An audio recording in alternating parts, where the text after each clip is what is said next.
Don't underestimate or try us. Trump warns North Korea's Kim Jong-un. Seoul, U.S. President Donald Trump issued a stark warning to North Korean leader Kim Jong-un on Wednesday, telling him that the nuclear weapons he is developing are not making you safer, they are putting your regime in grave danger. Do not underestimate us and do not try us, Trump told North Korea as he wrapped up a visit to South Korea with a speech to the National Assembly in Seoul.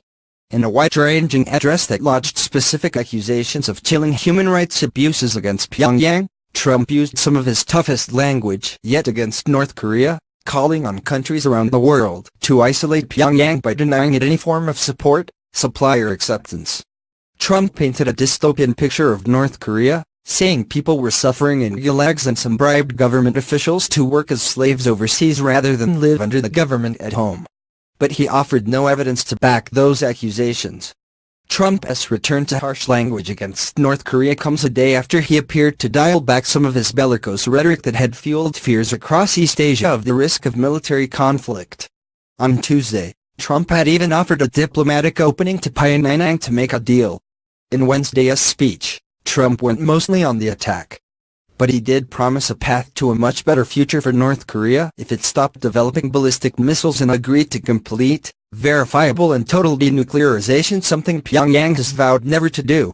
We will not allow American cities to be threatened with destruction. We will not be intimidated, he told South Korean lawmakers.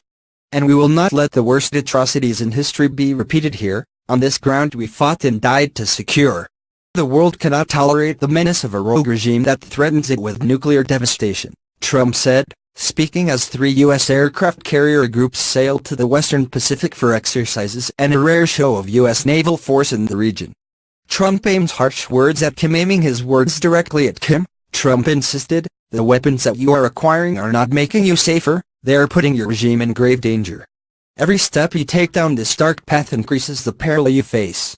But Trump, whose strategy has stressed sanctions and military pressure instead of diplomacy, did not spell out any new approach to force North Korea to abandon its missile and weapons programs. North Korea has made clear that it has little interest in negotiations, at least until it develops a nuclear-tipped missile capable of hitting the U.S. mainland, something U.S. intelligence officials say it may be just months away from achieving. North Korea is a country ruled by a cult, Trump said in a speech that was interrupted several times by applause and ended with a standing ovation. He stopped short, however, of repeating the derisive nickname Little Rocket Man that he has applied to the young North Korean leader. Kim, for his part, has called Trump mentally deranged. The speech came after Trump's attempt to make an unannounced visit to the heavily fortified border separating North and South Korea was aborted earlier on Wednesday when dense fog prevented his helicopter from landing, officials said.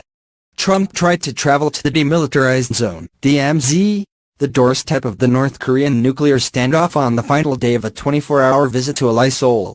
He was then due to fly to China, where U.S. officials say he will press the reluctant President Xi Jinping to tighten the screws further on Pyongyang. However, Trump and his entourage had to turn back when the weather made it impossible for his helicopter to land in the border area, the White House said. White House spokeswoman Sarah Sanders described Trump as disappointed and frustrated at having to abandon the trip. A visit to the DMZ, despite his aide's earlier insistence he had no plans to go there, would have had the potential to further inflame tensions with North Korea. Trump's earlier threats to totally destroy North Korea if it threatened the United States, and the personal insults he exchanged with North Korean leader Kim Jong-un after the North's most recent missile and nuclear tests, had raised fears in the region of military conflict.